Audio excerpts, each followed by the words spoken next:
Muy buenos días a todos, familia. Aquí seguimos un día más, un viernes más para seguir compartiendo la palabra del Señor a 1 de diciembre ya. Es increíble cómo ha volado este año, cómo ha pasado de rápido este año. Sin darnos cuenta nos hemos presentado ya en el mes de diciembre, en el último mes del año, y cuando menos lo queramos ya estamos en el 2024.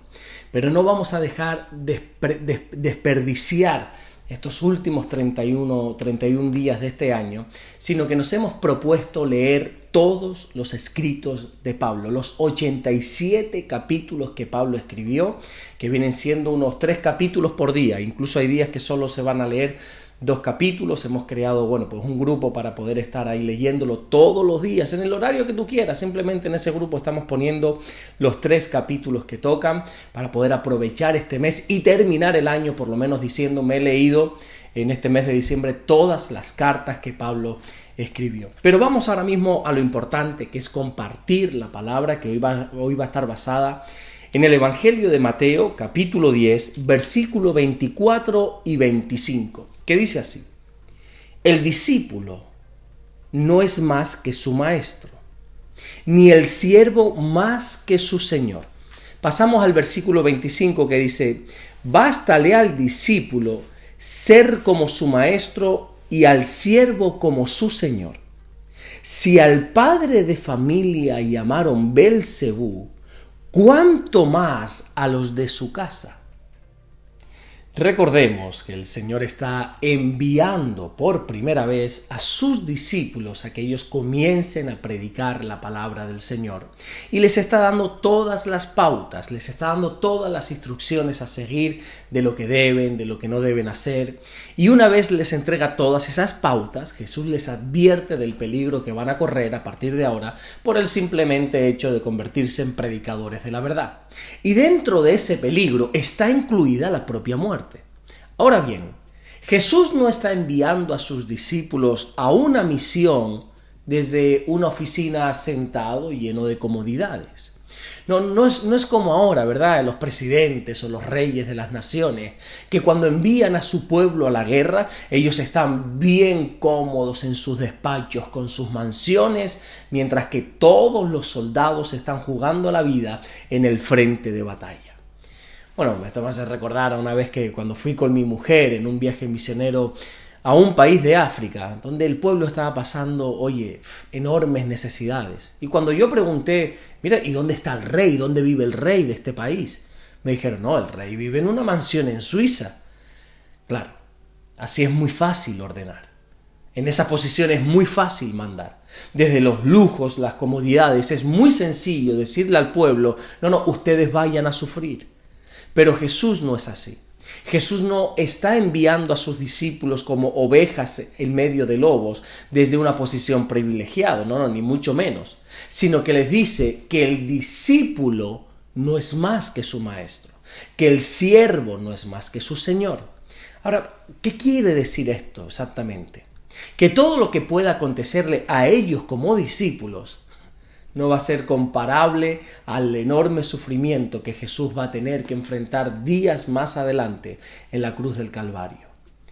Jesús fue un verdadero líder. Y no digo que fuese un verdadero líder por sufrir, sino por que Él hizo primero las cosas, Él iba adelante. Jesús no es de esos líderes que solo dicen lo que hay que hacer, sino que Él primero hace para así poder enseñar a los demás qué se tiene que hacer.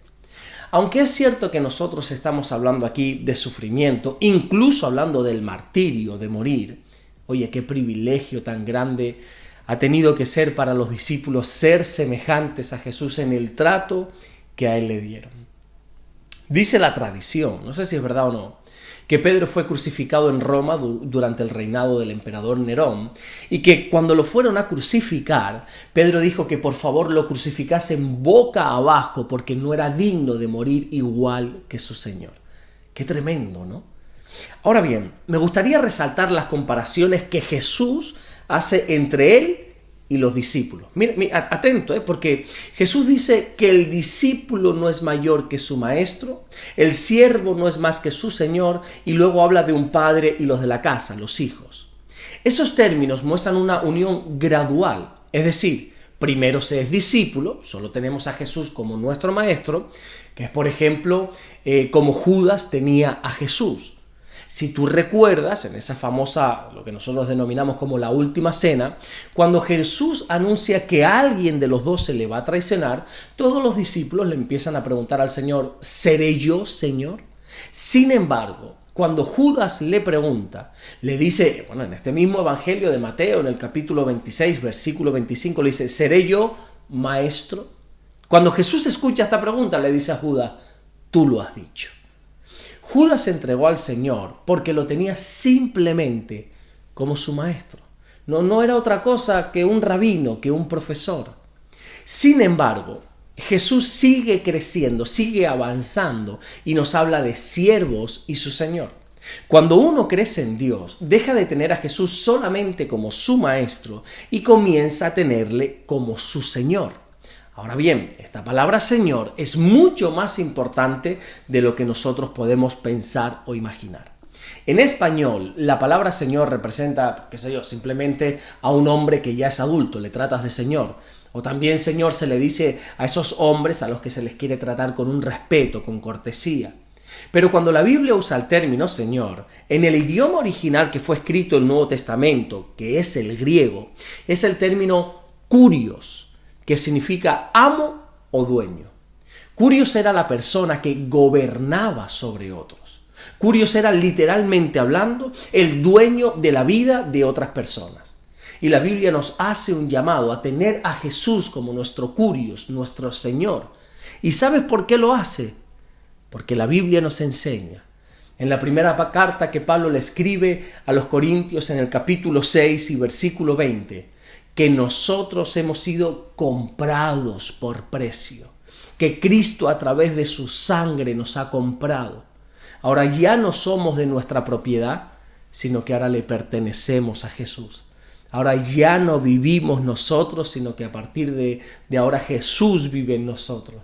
Él es el dueño de nuestra vida. Él es el jefe absoluto de todo nuestro ser. Jesús es quien gobierna cada paso que damos, porque somos de su propiedad. Nos ha comprado a precio de sangre.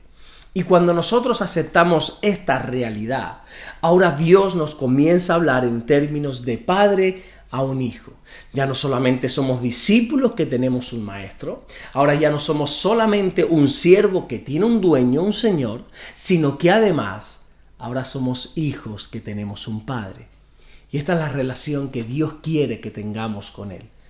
Por eso cada vez que nosotros podamos enfrentar, cualquier tipo de sufrimiento por el simplemente hecho de ser cristianos, tenemos que recordar que a nuestro Maestro, a nuestro Señor, que a nuestro Padre ha sufrido mucho más por amor a nosotros.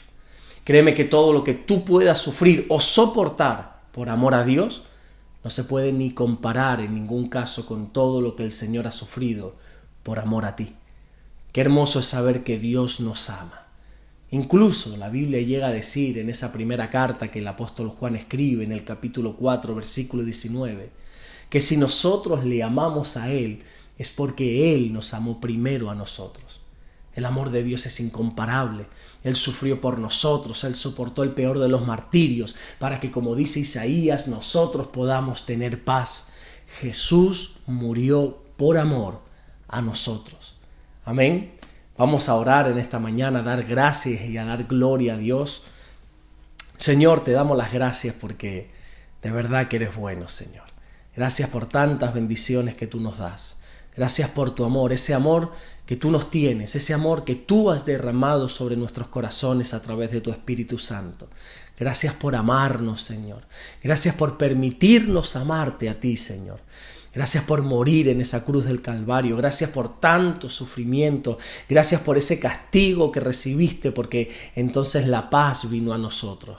Te queremos bendecir y te queremos adorar y te pedimos, Señor, en el nombre de Jesucristo, que no solamente hoy viernes ni solamente el fin de semana, sino que todo este mes de diciembre puedas bendecirnos grandemente, que tu gracia, tu bendición nos alcance.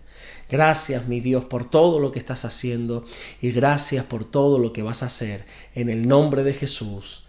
Amén y amén. Que Dios te bendiga. Nos vemos el lunes si así Dios nos lo vuelve a permitir. Nos da este tremendo privilegio de seguir compartiendo la palabra. Y recuerda que como cada viernes te digo, por favor, congrégate este fin de semana. Busca ese horario, busca ese tiempito para ir a congregarte, a adorar a Dios, a tener comunión los unos con los otros, que es un mandamiento, tener comunión los unos con los otros. Busquemos a Dios como iglesia. Dios te bendiga y nos vemos el lunes si así Dios nos lo permite. Bendiciones.